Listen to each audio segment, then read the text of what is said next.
عالمگیر بادشاہ نے 40 علماء بٹھا رکھے تھے جو فتویٰ لکھتے تھے.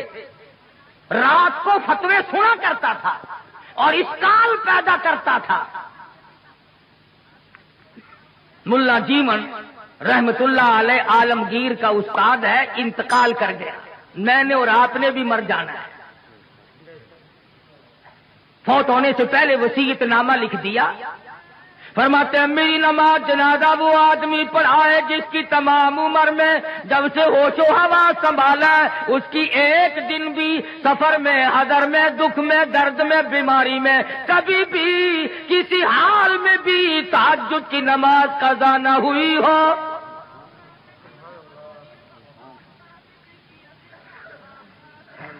دلی کی جامع مسجد کے سامنے جنازہ رکھا ہے، سارا دن بیت گیا. علماء موجود ہیں، محدثین موجود ہیں، مفتی موجود تھے، قاری موجود تھے، قاضی موجود تھے، مگر کوئی جنازہ پڑھانے کی جرت نہیں کرتا. کبھی نہ کبھی دکھ میں، درد میں، شادی میں، غمی میں تہجد کی نماز چلی جاتی ہے، کوئی جرت نہیں کرتا.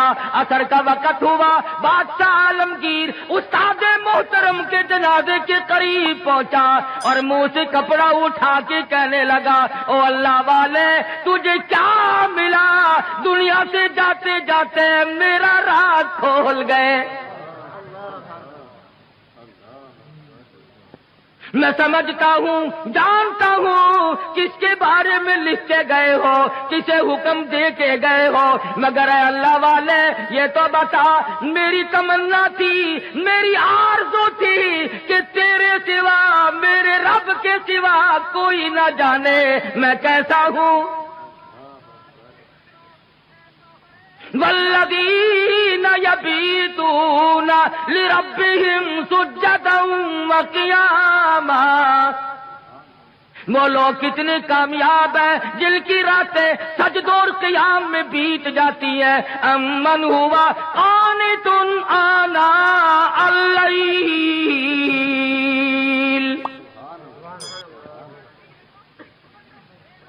عالمگیر بادشاہ کھڑا ہو کے رو رہا ہے اور کہنے لگا اللہ والے تجھے کیا ملا؟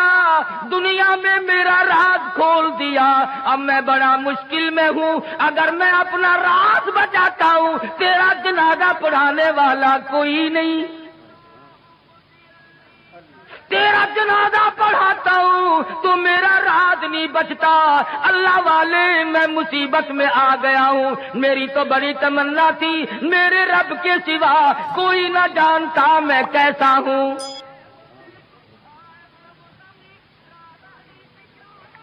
اب میں اور کیا کر سکتا ہوں؟ میرا اللہ مالک ہے. کھڑے ہو کر کے فرمانے لگے او لوگوں صف درست کرو، میں فقیر جنازہ پڑھاؤں گا. کبھی بادشاہ ایسے ہوا کرتے تھے.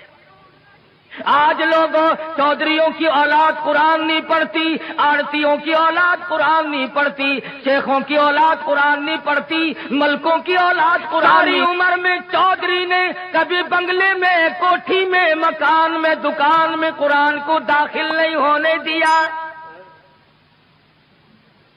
ہر چیز مکان میں آئے گی، دنیا دار آئیں گے، چھوٹے بڑے، امیر و غریب، بنگلے میں، ڈیرے میں آئیں گے جائیں گے، مگر اللہ کے قرآن کے لیے داخلہ بند ہے. جب تک چودھری مرے گا نہیں قرآن کا داخلہ بند. جب تک شیخ مرے گا نہیں قرآن کریم کا داخلہ بند. جب تک ملک اور خان مرے گا نہیں اس وقت تک قرآن کریم کا داخلہ بند. جب مر جائے فوراً داخلہ کھلتا ہے.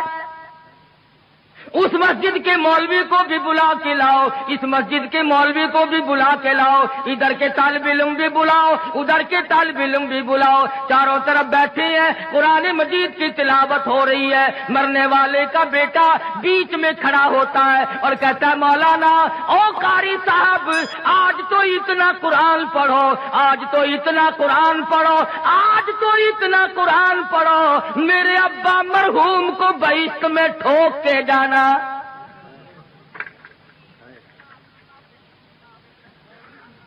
داخلہ تو ملنا نہیں، ٹھوکنا ہی پڑے گا۔ آج قرآن یاد آیا، اس کا مطلب تو یہ ہوا کہ یہ قرآن مردوں کے لیے اترا ہے۔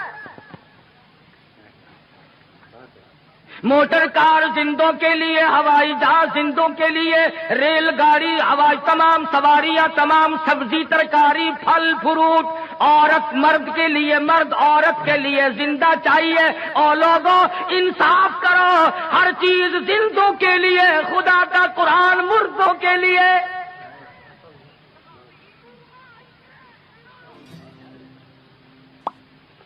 پڑھنا چاہیے جی، بڑا ثواب ہے جی، بڑا ثواب ہے جی، جتنا قرآن پڑھ سو قبر چڑھتی۔ عقل نہیں رہتی آدمی میں بات کرنے کی۔ اب یہی وجہ ہے نا عقل ٹھکانے نہیں۔ یوں کہ یہ جو مولوی ہے نا، مولویوں نے بیڑا گرک کر دیا۔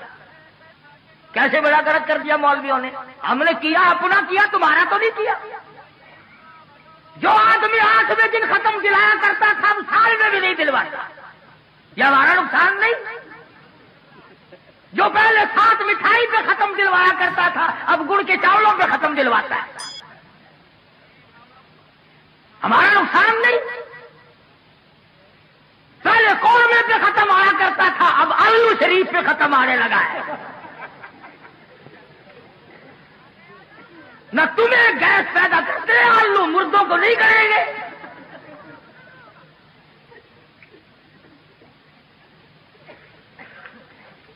یہ ساری کی ساری باتیں بے عقل پن میں آدمی کرتا ہے۔ جب عقل سلیم نہیں رہتی اس وقت یہ بات کرتا ہے۔ امام الانبیاء محبوب کبریا حضرت محمد مصطفیٰ صلی اللہ تعالی علیہ وسلم کے نوجوان صحابہ، مرد تھے یا عورتیں تھیں، بوڑھے تھے یا جوان تھے، امیر تھے غریب تھے، تمام کے تمام نے کمال کر دیا۔ اور خود خدا کہتا ہے اولئک کتب فی قلوبہم الایمان، یہ وہ لوگ ہیں جن کے دلوں پہ میں نے ایمان لکھ دیا۔ اور فرمایا والانصار الذین اتبعوہم بإحسان رضی اللہ عنہم ورضوا عنہ، یہ مہاجرین، یہ انصار، یہ ابو بکر، یہ فاروق، یہ عثمان ذی النورین، یہ علی مرتضی، یہ تمام کے تمام صحابہ کرام، اللہ فرماتے ہیں ان کی بات نہ کرو، اپنی کرو، میرا فیصلہ سن لو، رضی اللہ عنہم ورضوا عنہ، میں ان سے راضی، یہ مجھ سے راضی، تم بیچ میں بھونکنے والے کون ہو؟ تم کون ہو؟ تمہیں کیا مطلب ہے؟ دیکھو نا جی، فاروق اعظم نے، صدیق اکبر نے خلافت پہ قبضہ کر لیا، پھر تو اور تیرے باپ دادا اس وقت کیوں نہیں بولے؟ اس وقت کیوں نہیں بولے؟ اگر دم تھا، اگر غم تھا، جرأت تھی، اس وقت کیوں نہیں بولے؟ 1400 سال کے بعد مسائل یاد آئے ہیں، نماز سے جان چھڑانے کے لیے، روزے سے جان چھڑانے کے لیے، باقی دین کے احکام سے جان چھڑانے کے لیے، صحابہ کرام پہ اعتراضات۔ اور کوئی ہو، میں تمام کے تمام کو کہتا ہوں، یا وہ لوگ ہو جو صحابہ کرام کو معیار حق نہیں مانتے، یا وہ لوگ ہو جو صحابہ کرام کو بدجانت کہتے ہیں، یا وہ لوگ ہو جو صحابہ کرام کو بکواس کرتے ہیں، ہم تمام کے تمام کو ذلیل و خوار سمجھتے ہیں۔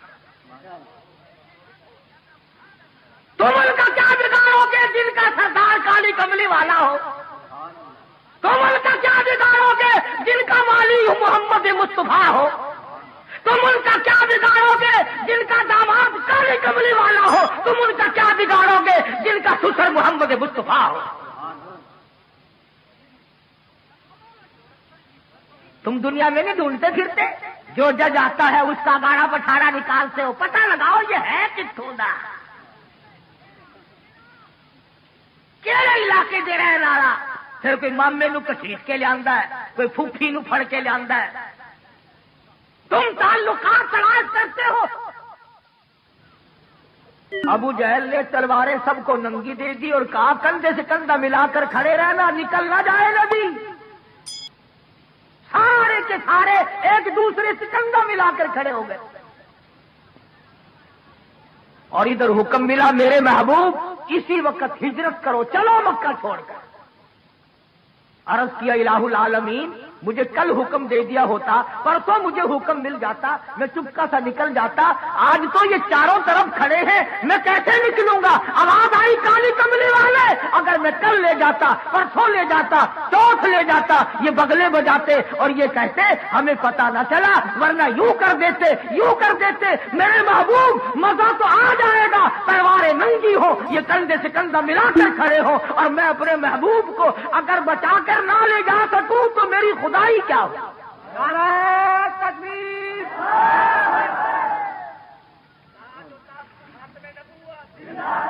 پتہ نہ چلا، ورنہ یوں کر دیتے میرے محبوب مزہ تو آ جائے گا، تلواریں ننگی ہو، یہ کندھے سے کندھا ملا کر کھڑے ہو، اور میں اپنے محبوب کو اگر بچا کر نہ لے جا سکوں تو میری خدائی کیا ہو؟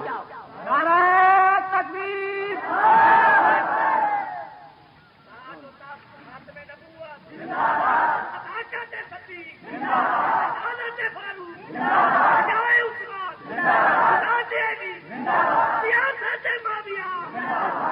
آج ہی تو لے جانے کا مزہ آئے گا۔ الہی نکلو کیسے؟ فرمایا مٹھی بھر کر مٹی کی ان کی طرف پھینک دو۔ الہی میں کس کی طرف پھینکوں؟ فرمایا ایک طرف پھینک دو، ہوا میری غلام ہے، چاروں طرف کھڑے ہونے والے نوجوانوں کی آنکھوں میں مجھے اپنی کبریائی کی قسم سرما میں ڈال دوں گا۔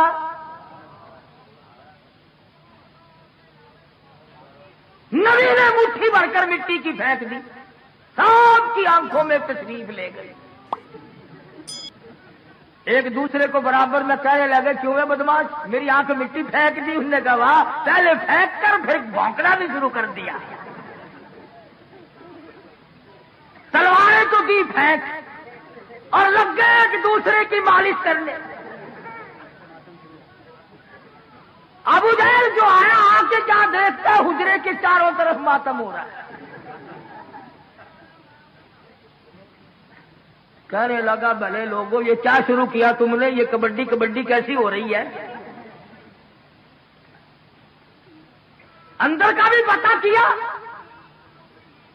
ادھر کالی کملی والے صلی اللہ علیہ وسلم نے اللہ میاں کی حضور میں عرض کر دیا میں چلتا تو ہوں، جاتا تو ہوں، ہجرت ضرور کروں گا، تیرے اذن اور امر کے بغیر تو میں جی نہیں سکتا، پر اے پروردگار میں نبی ہوں، امام الانبیاء ہوں، مکے والوں کی امانتیں میرے پاس ہے، سونے چاندی کی زیورات میرے پاس ہے، ابو جہل کی لڑکی کی بالیاں چھلے میرے پاس ہے، اس وقت امانت واپس کیسے کروں؟ اور اگر امانت رہ گئی نبوت کے دامن پہ داغ آ جائے گا۔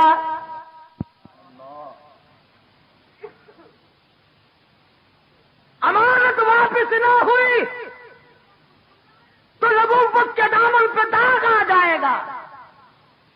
اور ایک ہم ہیں سچے عاشق، امانت رکھ کر واپس لے کے تو دکھاؤ۔ ہم دیوانے ہیں، ہم پروانے ہیں، کوئی امانت رکھ کر لے کے تو دکھائے۔ ادھار وصول نہیں ہوتا تو امانت کون واپس کرے؟ صحابہ کرام وہ نوجوان تھے، یہود و نصارا عیسائی لوگ 2-2 سال کے لیے سفر میں جاتے تھے، اپنی جوان خوبصورت بچیوں کو صحابہ کرام کے گھروں میں چھوڑ جاتے تھے۔ ہمیشہ ایسا ہوتا رہا، کبھی کسی عیسائی نے، کبھی کسی کافر نے کالی کملی والے کے غلام کے ذمے تہمت نہ لگائی۔ انہوں نے غیر کی آبرو کی حفاظت کی، غیر کی عزت کی حفاظت کی۔ آج ہم سے اپنی حفاظت نہیں ہوتی۔ اب تو لوگ یوں لگ گئے کہنے کہ گھر میں عورت بٹھانے سے کیڑے لگ جاتے ہیں، عورت کو کیڑے کھا جاتے ہیں۔ اچھا سارے بھی کیڑے کھا گئے کہ تیری باقی ہے؟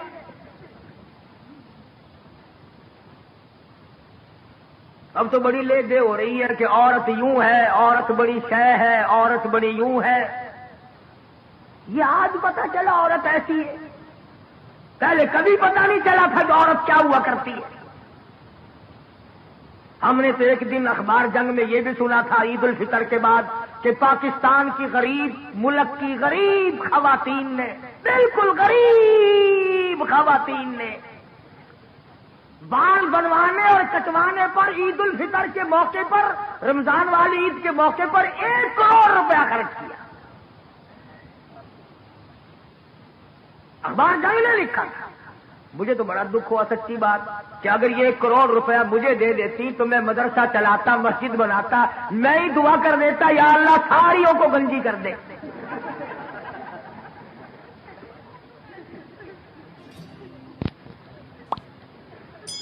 پر میری دعا کی یہ قائل نہیں. اور اخبار میں لکھا تھا کہ اتنا رش پڑا کہ راتوں کو لائن لگی رہی، اور لائن میں جہاں لڑکیاں تھیں، نو عمر چھوکریاں تھیں، اخبار میں یہ بھی لکھا تھا کہ نانی اماں اور دادی اماں بھی لگی ہوئی تھی. یعنی لائن میں جہاں لڑکیاں وڑکیاں تھیں وہاں پرانے پیپے بھی لگے ہوئے تھے.